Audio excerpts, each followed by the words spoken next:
जय हिंद दोस्तों।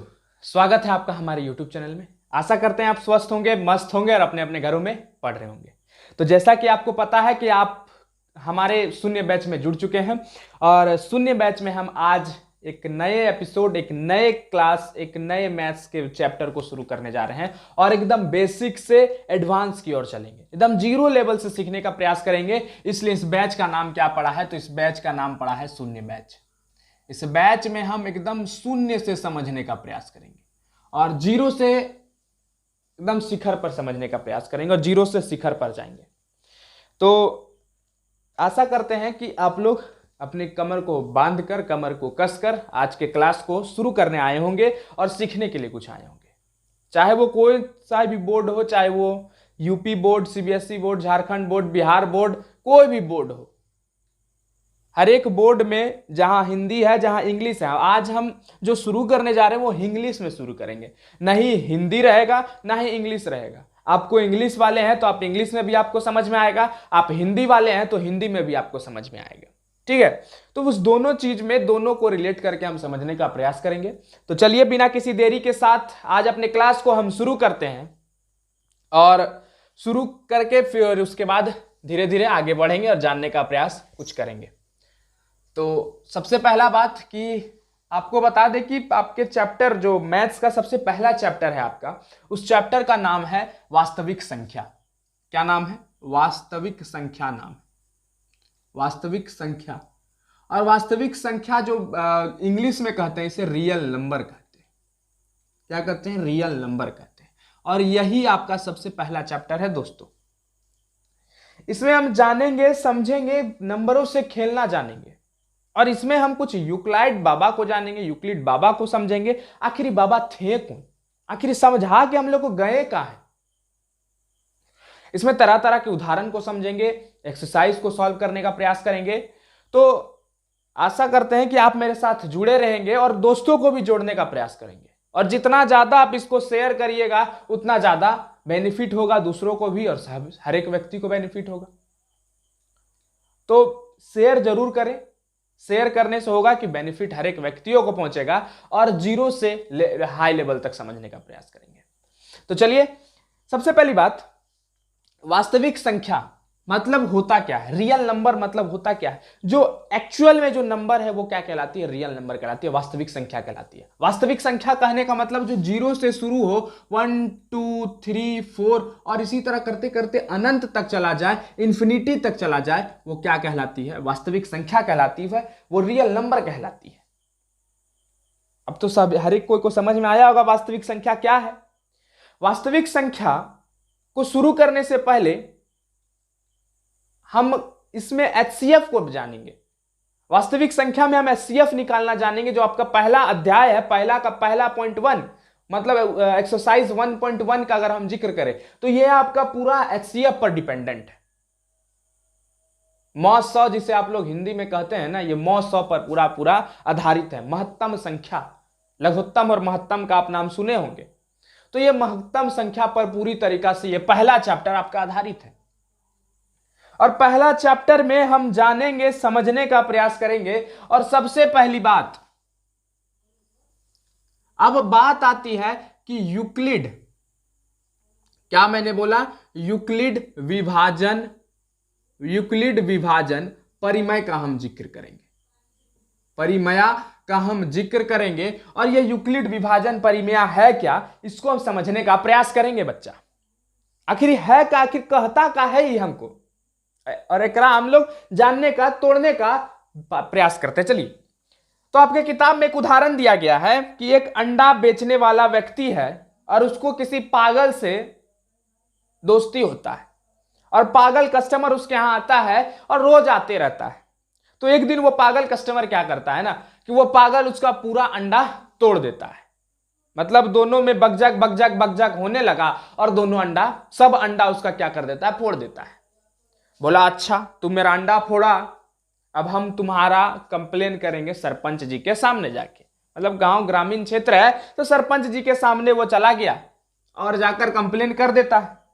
और जब सुनिएगा, जब कंप्लेन करता है तो कितना, जो अंडा बेच रहा है वो पढ़ा लिखा था, भले उसका किस्मत उसका साथ नहीं दिया, वो अंडा बेच रहा था, वो कोई दिक्कत नहीं है। लेकिन एक चीज जानिए कि भले उसका किस्मत साथ नहीं दिया, लेकिन वो क्या कर रहा था, अंडा बेच रहा था। और इस प्रकार से वो जवाब देता है, वो बोला सरपंच के सामने कि सरपंच साहब ये आदमी, ये पागल आदमी मेरा अंडा फोड़ दिया, जितना भी अंडा हम बेच रहे थे वो अंडा मेरा फोड़ दिया। तो बोला ठीक है, भरपाई करेगा यही। सरपंच साहब बोले कि भरपाई इसी को करना होगा। तो बोला ठीक है, भरपाई हम करेंगे, पहले बताइए तो कितना फूटा है। तो ई क्या जवाब देता है अंडा वाला, अगर आप दो दो करके बेचिएगा, मतलब अगर आप दो दो करके गिनिएगा ना तो एक बचेगा, अगर आप तीन तीन कर गिनिएगा तो टोकरी में दो बचेगा, अगर आप चार चार कर गिनिएगा तो टोकरी में तीन बचेगा, अगर आप पांच पांच करके गिनिएगा तो टोकरी में चार बचेगा, अगर आप छह छह करके गिनिएगा तो टोकरी में पांच बचेगा, और सात सात करके गिनिएगा तो टोकरी में कुल छह बचेगा। ये आखिर बोल का दिया? ये तो खतरनाक तरीका से जवाब दे दिया कि दो दो करके गिनिएगा तो एक बचेगा, तीन तीन करके गिनिएगा दो बचेगा, और चार चार करके गिनिएगा तो इसी तरह चलते जाएगा। ये आखिर कहना क्या चाहा इस बात को? तो अगर हम इसको सजा कर लिखें तो आप लोग थोड़ा सा समझने का और बोर्ड पर ध्यान देने का प्रयास करिएगा। अगर हम इसको थोड़ा सा सजा कर, थोड़ा सा आपको नंबर में खेलना सिखाएं तो देखिए कहा क्या, अगर हम पहली बात को इसको उठाएं, इस पहले को उठाएं और जानने का मत, सॉरी, और एक चीज और ये कहना चाहा कि अगर हम सात सात कह के बेचे तो मेरे पास कुछ नहीं बचा। अगर हम सात सात कह के, अगर आप सात सात करके गिनिएगा तो मेरे पास टोकरी में एक भी अंडा नहीं बचा था उस समय। तो मतलब फिर से सुनिए क्या कहता है कि अगर आप दो दो करके गिनिएगा ना तो मेरे पास एक बचेगा, अगर आप तीन तीन करके गिनिएगा तो मेरे पास दो बचेगा, अगर आप चार चार करके गिनिएगा तो मेरे पास तीन बचेगा, अगर आप पांच पांच करके गिनिएगा चार बचेगा, और अगर आप छह छह करके गिनिएगा ना मेरा अंडा सरपंच साहब तो पांच बचेगा, और अगर सात सात करके गिनिएगा ना तो मेरे पास एक भी नहीं बचेगा। ले, ये कौन बात हो गया? सरपंच साहब भी चकरा गए, उतना पढ़े लिखे थे नहीं।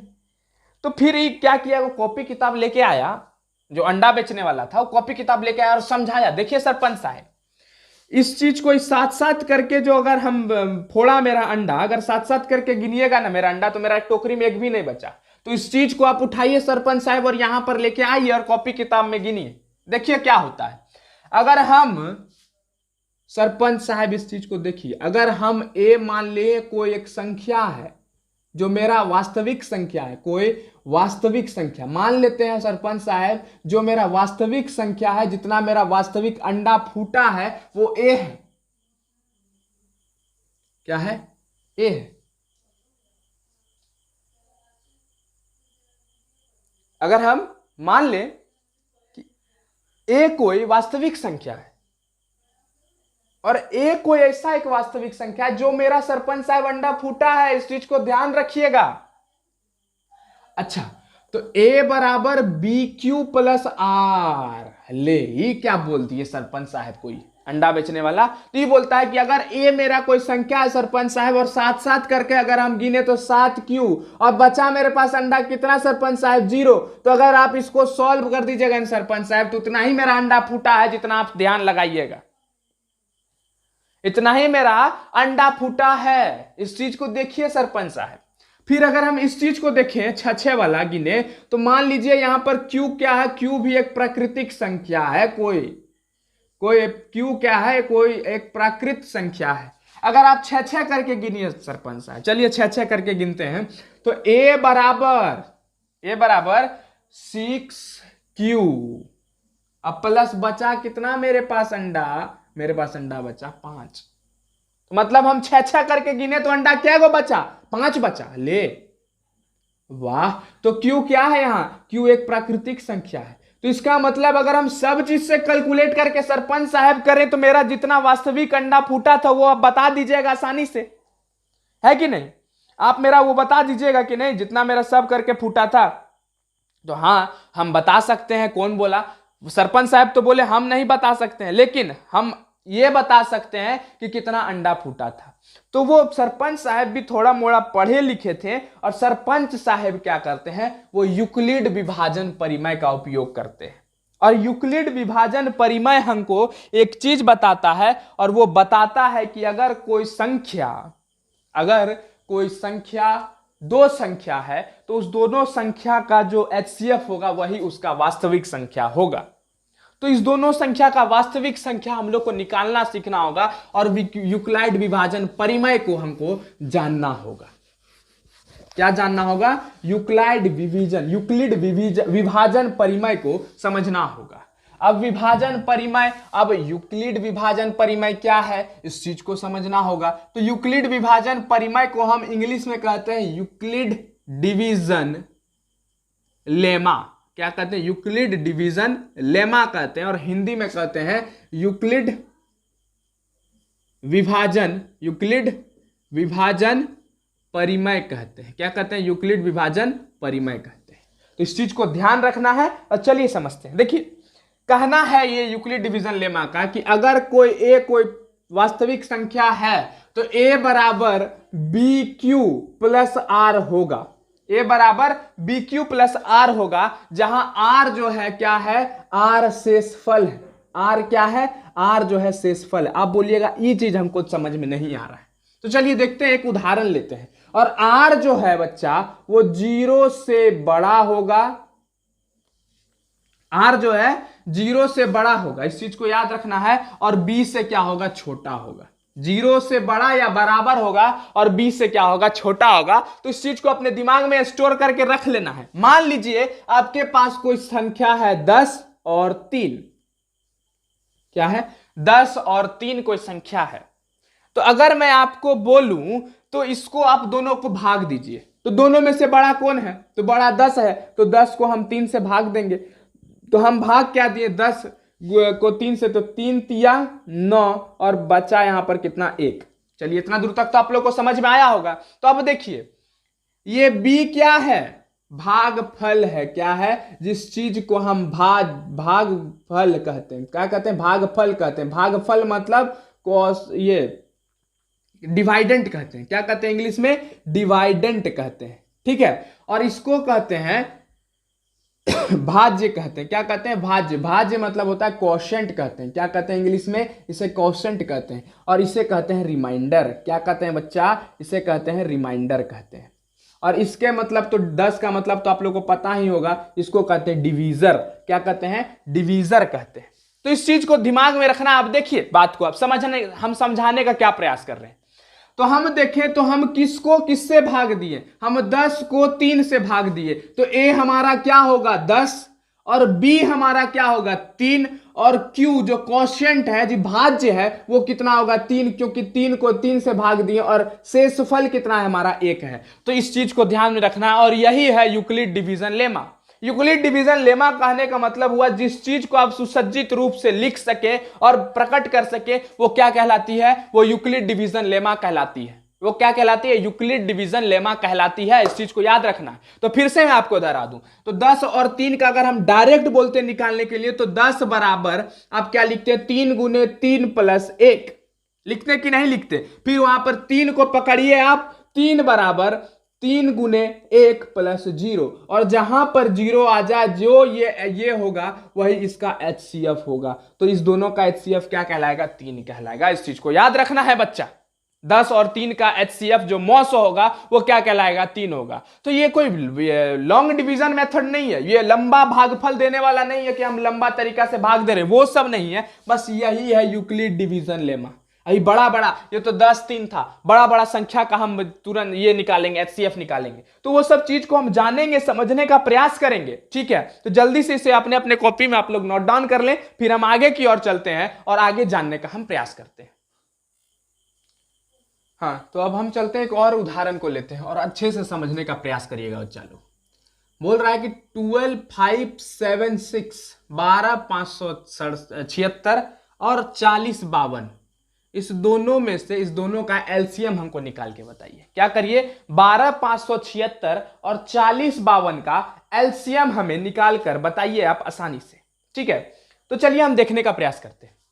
12,576 और 40,52 का हमको क्या लिखना है, एचसीएफ निकालना है।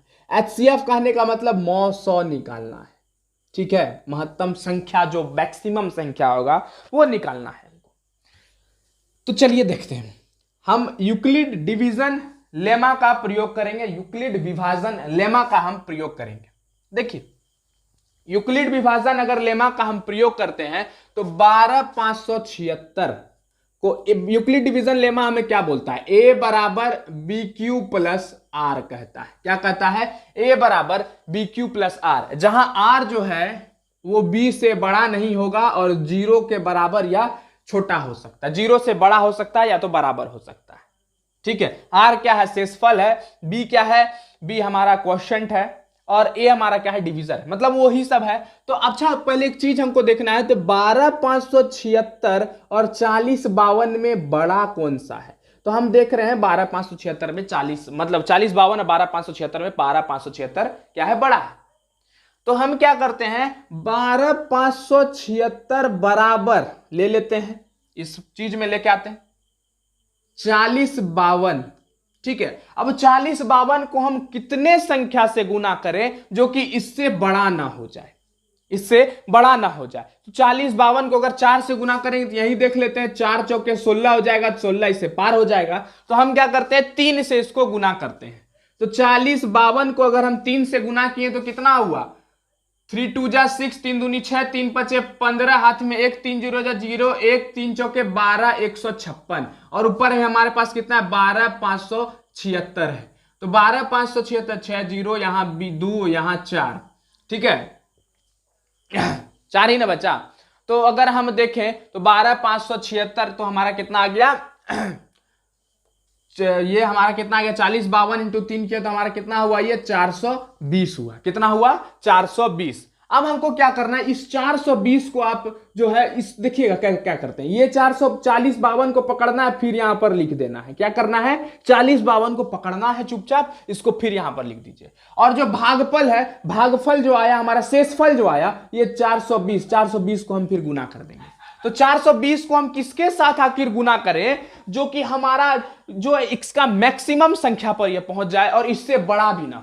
तो हम देखते हैं 8 चौके 32 हो रहा है, 8 चौके 32 हो रहा है, और 420 को अगर 10 से गुना करते हैं तो कितना, 4200 हो जाएगा। तो 420 को हम क्या करते हैं, 9 से गुना करते हैं। तो 420 को आप देखिए अगर हम 9 से गुना करें तो 9 0 जा 0, 9 दूनी 18, हाथ में 1, 9 चौके 36, 1 37 80, और पहले से हमारे पास कितना था, 40,52। तो 40,52 को 37 80 में घटाएंगे तो 2 का 2, 15 में से 8 घटाएं तो कितना, 7 बचेगा, और यहां पर पहले से 2 बचेगा। तो हम यहां पर देखते हैं तो कितना बचा हमारे पास, 272। तो इसको इससे गुना करके 272 में जोड़ेंगे तो 40,52 फिर आ जाएगा। अब देखिए फिर क्या करते हैं, जब तक हमारा जीरो यहां पर नहीं आएगा हमको वो चीज को नहीं सॉल्व करना है बच्चा लोग। तो ध्यान देखिएगा, फिर से देखिए। तो 420 को हम क्या करते हैं, इसे पकड़ते हैं, और 420 को फिर ये 272 से हम गुना करते हैं। क्या करते हैं, 420 को 272 से गुना करते हैं। तो 272 को जब 420 से हम गुना करेंगे तो मान लीजिए कि इसको कौन सा ऐसा संख्या से गुना करें जिससे पार ना हो जाए। तो 272 को अगर 2 से गुना करेंगे, 2 दूनी 4 तो जरूर होता है, लेकिन 2 से 14 भी होता है, तो पार तो हो जाएगा इससे। तो 272 को हम 1 से गुना कर देते हैं। तो 272 को जब 1 से गुना करेंगे तो 272 ही होगा, और 420 में से 272 घटाएंगे तो कितना बचेगा, 10 में से 2 घटाएं 8 बचेगा, और यहां पर 11 में से 7 घटाएं तो कितना बचेगा, 4 बचेगा। कितना बचेगा, 4 बचेगा नहीं यहां 11 में, हाँ 4 बचेगा। तो 272 प्लस कितना हो जाएगा हमारे पास, 148 हो जाएगा, क्योंकि यहां 3 पहले से होगा तो 148 हमारे पास बच जाएगा। तो 148 फिर इसमें जोड़ देंगे तो 420 हमारा हो जाएगा। फिर हमको क्या पकड़ना है, 272 को पकड़ना है और यहां पर 148 से गुना कर देंगे। तो 148 दूनी पार हो जाएगा इससे, तो एक ही से हम इससे गुना कर देते हैं। तो 1 से गुना किए तो 272 को 148 से माइनस करिए तो कितना होगा, 12 में से 8 घटाएं तो यहाँ 4 बचा, फिर 6 में से 4 घटाएं तो 2 बचा, फिर यहाँ पर 2 में से 1 घटाएं तो 1 ही बचा। तो इस चीज को देखना है, तो 12 में से 8 घटाएं 4, 6 में से 4 घटाएं 2, फिर इसमें जोड़े तो कितना हो गया, 124 हुआ। ठीक है, तो अब फिर से 148 को पकड़िए और 124 को करिए गुना। तो 124 को हम अगर 2 से भी गुना करें तो कुछ नहीं होने वाला है, 2 से गुना कर देंगे तो 148 पार हो जाएगा। तो क्या करते हैं 124 को यहीं रखते हैं और 124 गुने 1 कितना होगा 124 और 148 में से 124 अगर हम घटाएं तो कितना बचेगा 8 में से 4 घटाएं 4 बचा और 3 में से 2 घटाएं तो 1 बचा और यहां पर हमारे पास क्या आया 14 आया। क्या आया बच्चा 14 आया। फिर हम इस 124 को पकड़े और 124 को पकड़ के 14 से गुना किए तो 14 गुने 9 करते हैं 14 गुने 10 140 हो गया और 14 गुना अगर हम 9 करेंगे बच्चा क्या करेंगे सॉरी थोड़ा सा मिस्टेक हो गया 148 में अगर हम ये हमारा क्या बचेगा 24 बचेगा। क्या बचेगा 24 बचेगा। ठीक है तो हमारे पास यहाँ क्या बचा 24। तो 24 को अगर हम गुना करते हैं तो किससे हो करेंगे तो 24 को कौन सा ऐसा संख्या से गुना करें जो कि 124 पार ना हो। ठीक है तो हम देखते हैं 3 2 जा 6 हो जाता है 4 2 जा 8 हो गया 6 2 जा 12 हो गया। तो इस चीज पे हम पकड़ लेंगे 24 गुना अगर हम 6 करते हैं क्या करते हैं 24 गुना 6 करते हैं तो 24 गुना 6 करेंगे तो हमारा पार हो जाएगा 24 गुने 5 करेंगे तो 120 होता है तो 24 पंचे 120 प्लस 124 में से 120 घटाएंगे तो 4 बचा और फिर हम इस 24 को यहाँ पे पकड़े और 24 को इस 4 से गुना किए तो 4 छक्के 24 प्लस 0 और हमारा ये HCF घूम फिर के आ गया और ये हमारा HCF क्या हो जाएगा 4 हो जाएगा। तो यही है बच्चा हमारा क्या यूक्लिड डिवीजन लेमा और इसी से हम जानने का प्रयास करेंगे और इसी से हम सीखने का प्रयास करेंगे। क्या तो दोनों का मौसम निकालना है 12 576 और 40 52 का हमको क्या था हमको मौसम निकालना था। तो 12 576 और 40 52 का अगर हम मौसम निकालेंगे तो फिर से देखते हैं मौसम मतलब होता है HCF। तो 12 576 और 40 52 का HCF करेंगे तो 40 दोनों में से बड़ा कौन है 12 576 और 40 52 में बड़ा कौन है तो 12 576 बड़ा है सब जानता है। तो 12 576 जो बच्चा आया हमारा उसको हम A लेंगे और बाकी बात उसमें बैठा के कौन सा यूक्लिड डिवीजन लेमा यूक्लिड विभाजन लेमा को हम उसमें प्रूफ कर देंगे बैठा के। तो 40 52 को कौन सा ऐसा संख्या लेंगे जो कि 12 576 से ना भागे आगे तो 40 52 को 3 से गुना कर देंगे और जो शेषफल बचेगा जो भागफल शेषफल बचा वो 420 बचा। फिर वो 40 52 को इधर पकड़े 420 से गुना किए फिर 272 बचा। फिर हम क्या किए 420 को पकड़े 272 से गुना किए फिर हमारा शेषफल क्या बचा 148 बचा। फिर 272 को पकड़े 148 से गुना किए शेषफल हमारा 124 बचा। फिर 148 को पकड़े शेषफल को 124 से गुना किए जो हमारा ये शेषफल था फिर 24 बचा। फिर 124 को 24 से गुना किए जो शेषफल था 24 गुने 5 किए तो 24 पंचे 5 120 प्लस 4 बचा। फिर 24 को पकड़े 4 गुने 6 प्लस 0 कर दिए और 0 जब हमारा आ गया तो हमारा आ गया। बस इसी को हमको समझना था इसी को जानने का प्रयास करना था। तो कोई बड़ा चीज ये नहीं है हमारा। तो यही है हमारा यूक्लिड डिवीजन लेमा यूक्लिड विभाजन परिमेय। ठीक है तो जल्दी से इसे अपने अपने कॉपी में आप लोग नोट डाउन करिए फिर हम आगे की ओर चलते हैं और जानने का कुछ प्रयास करते हैं। चलिए उदाहरण नंबर दूसरा को जानने का हम प्रयास करते हैं। ठीक है उदाहरण नंबर दूसरा क्या कहना चाह रहा है दर्शाइए कि प्रत्येक धनात्मक सम पूर्णांक 2q के रूप में होता है तथा प्रत्येक धनात्मक विषम पूर्णांक 2q + 1 के रूप में होता है। तो फिर से इंग्लिश वाले बच्चे थोड़ा सा इस पे ध्यान दीजिएगा और देखिए क्या कहना चाह रहा है। कहना यह चाह रहा है कि हमको शो करना है कि ऑल जितना भी ये नंबर 2q के रूप में है वो पॉजिटिव होना चाहिए और पॉजिटिव के साथ साथ वो क्या होना चाहिए इवन होना चाहिए। तो 2q + 1 के रूप में और 2q + 1 के रूप में हमको जो शो करना है वो क्या करना है विषम करना है मतलब कि इवन इंटीजर के रूप में हमको क्या करना है इसको शो करना है। तो फिर से हिंदी वाले बच्चे ध्यान दीजिएगा हमको यह प्रूफ करना है कि ये 2q + 1 जो है कोई भी एक ऐसा संख्या होगा वो विषम के रूप में होगा और वो विषम तो होगा लेकिन पॉजिटिव होगा। इस चीज को हमको ध्यान में रखना है। तो चलिए हम देखते हैं मान लीजिए क्या होता है एक बराबर क्या होता है BQ + R होता है। ठीक है तो हमको यही हमको कहना चाह रहा है तो हम ले लेते हैं A = 2q + R यही कहना ही चाह रहा है। तो R में हम क्या लेते हैं R जो है वो 0 से बड़ा या बराबर है और 2 से क्या होना चाहिए छोटा होना चाहिए। तो हम बैठाते हैं पहला इक्वेशन में तो A = 2q + 0 और A = 2q + 1 यही हो सकता है। इससे ज्यादा बड़ा तो नहीं हो सकता क्योंकि 2 से छोटा होगा 2। अब चलिए तो A = 2q तो A बराबर अगर हम 2q देखें तो हो सकता है सम भी हो सकता है ये तो 2q है तो q के जगह पर अगर हम 1 रखें तो 2 होगा अगर हम 2 रखें तो क्या होगा 4 होगा। अगर हम 3 रखे तो इस क्यू के जगह पर तो 2 गुने 3 क्या होगा 6 होगा। अगर 4 रखे तो 8 होगा। तो ये तो हम जानते हैं कि ये जो है भाई हमारा पॉजिटिव होगा। क्या होगा पॉजिटिव तो होगा, पॉजिटिव के साथ साथ ये सम भी होगा। क्या हो जाएगा ये सम ही सिर्फ होगा। क्या होगा ये सम ही होगा, मतलब ये इवन होगा। तो a बराबर 2q क्या है पॉसिबल नहीं है। अब हम देखते हैं a बराबर 2q प्लस 1 पे। तो 2q प्लस 1 पे हम देखें तो q के जगह पर अगर हम 2 रखते हैं प्लस 1 5 हो गया। अगर हम कुछ भी रखते हैं 3 रखते हैं तो 2 गुना 3 प्लस 1 7 हो गया। तो इसका मतलब क्या हुआ, हम कुछ भी रख रहे हैं इसके जगह पर वो धनात्मक है, पॉजिटिव है। पॉजिटिव के साथ साथ वो क्या हो जाता है ऑड हो जाता है, विषम हो जाता है। क्या हो जाता है विषम हो जाता है। इस चीज को हमको ध्यान में रखना है बच्चा। तो मतलब a बराबर 2q प्लस 1 जो है कोई ऐसा पूर्णांक है, कोई ऐसा धनात्मक विषम पूर्णांक है जो कि इस इक्वेशन को सेटिस्फाई करता है, इस समीकरण को सेटिस्फाई करता है। इसलिए यूक्लिड डिवीजन लेमा के अनुसार ये हमारा धनात्मक विषम पूर्णांक होगा। ये क्या होगा धनात्मक विषम पूर्णांक होगा।